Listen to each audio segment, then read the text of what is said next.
to 3. And now Roll Call reports the search is on for the next generation of LGBT leaders in Washington. Congressman Polis is a Democrat from Colorado, and he's just back from 3 weeks of paternity leave after he and his partner welcomed the birth of their new son. Congressman, it's nice to see you, and congratulations. As I understand it, your son is just about 2 months old now, right? Yeah, he had a 2-month birthday yesterday, Thomas. It's good to be on the show. Are you getting any sleep? His parents will be wondering around the country. Are you getting any rest? Well, this week I'm here in D.C., so yes, so it's... Well, in a recent article by the Capitol Hill newspaper, Roll Call, it's pointed out that at the end of 2012, you could be the only openly gay incumbent in the Congress. Does that, by default, make you the next leader of LGBT issues in Washington?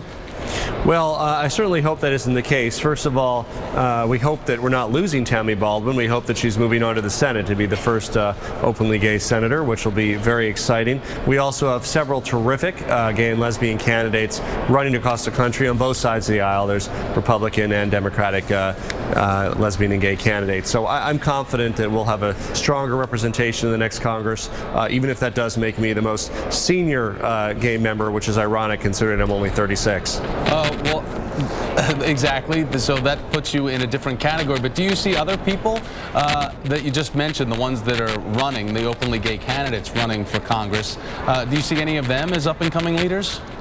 I sure hope so. You know, this is really a team effort. And by the way, not only are gay and lesbian members, there's many straight members that are terrific champions of equality. And obviously, it takes more than any one of us. It takes a majority of this body to get anything done. Look, right. Barney leaves big shoes to fill, and we're all going to have to step up and continue to march forward until we achieve complete equality. No, certainly straight allies are pivotal in achieving equality throughout this country.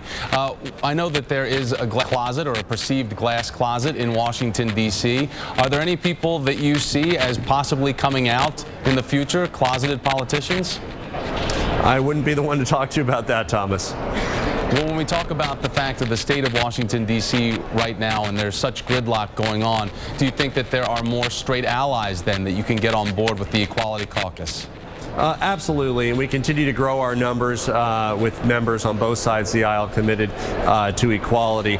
And the culture has moved so much in the last few decades, and really politicians are playing a catch-up game. But in districts across the country, what elected officials are finding that it's an asset to be pro-equality, and it only hurts at the ballot box to put one class of citizen above another class of citizen just because of their sexual orientation. Real quickly, before I let you go, to the Des Moines Register had an interview with Michelle Bachmann saying her issue or her point of view on gays, saying that gays can get married if they marry the opposite sex, basically.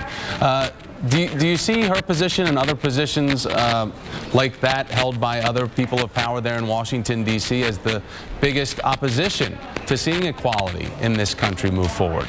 Well, I think that's part of the reason that she's only at 1 or 2% in the polls. Those viewpoints are very far from the American mainstream, and I think that any politician who believes that or voices that is simply laughed at by most middle-of-the-road voters. It makes no sense to try to make gay people marry people of the opposite sex. It's not good for their spouse. It's not good for them. I don't know why anybody would advocate that. It doesn't make any sense. Just want to give a programming note. There's an interview with Michelle Bachmann coming up on Alex Wagner's program in the next hour right here on MSNBC. But Congressman Polis, again, congratulations to you and your partner on your son, and you can rest up while you're in D.C., but you're going to have to go home sooner or later. Thank you, sir. We appreciate your time. Thanks, Thomas.